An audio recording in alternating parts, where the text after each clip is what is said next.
مسلسل وتقابل حبيب ومسلسل لحظة غضب. الدنيا مقلوبة على الألم اللي لسعته ياسمين عبد العزيز لنيكول سابا في الحلقة اللي فاتت. تحسوا كده ان الناس هديت كده اول لما لسعتها الألم ده، وكله عمال يقول ان الألم ده جه متأخر. اما بالنسبة لي انا فانا كان نفسي الألم ده تلسعه لأنوشكا او خالد سليم.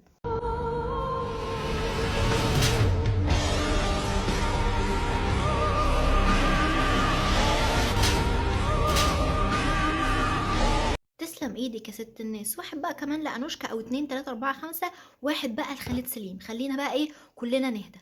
كريم بقى مسلسل لحظة غضب في اول حلقة لما الفستان حلو ولا وحش؟ الصراحة يا يوم الفستان مش حلو. لما تغلق باي